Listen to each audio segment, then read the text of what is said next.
In other news, a new luxury private assisted living facility in Singapore is offering a swimming pool, buffet restaurant, and in-house traditional Chinese medicine treatments for its residents. The facility, which launched today, is about the size of 2.5 football fields and targets upper middle-class seniors. Packages range from $8,000 to $13,000 per month. The apartments by Perennial Living at Parry Avenue come at about 300 to 570 square feet, with most offering private lift access. Rooms are fitted with technologies such as fall detection devices, motion sensor lighting, emergency call systems, and devices for monitoring vital signs. Unlike nursing home residents who typically have higher care needs, assisted living seniors will receive daily check-ins and nursing services depending on what's required. Residents have medical and rehabilitation services at their doorstep, including a hydrotherapy pool. For entertainment, there are also rooms for karaoke and mahjong. There will also be dedicated spaces for dementia care, like this therapeutic garden. Perennial CEO says the facility aims to reinvent the assisted living space in Singapore. It's not just an environment. I think most important, we must provide them with the medical care. We integrate elder care with medical care, the kind of care services that improve their health and their well-being. Premium facilities and services mean that fees at private assisted living facilities in Singapore can be hefty. But operators say they are constantly exploring new care models to make it more affordable and beneficial for seniors.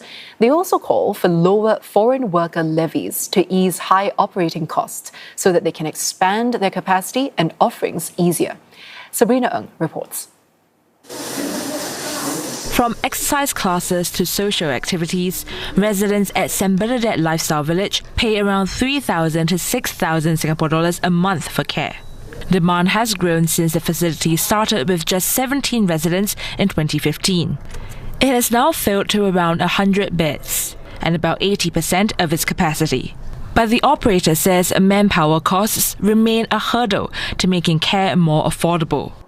I think for us, I just hope that, if possible, the manpower levy could be somewhat reduced, as this will enable us to portion some of our expenses to upskilling and training our staff to deliver even better care. Also, we're able to remunerate our staff better with a reduced levy. So that's what we hope can happen. Other options are also available, including community care apartments and a range of home care services for seniors who prefer to remain in their own spaces.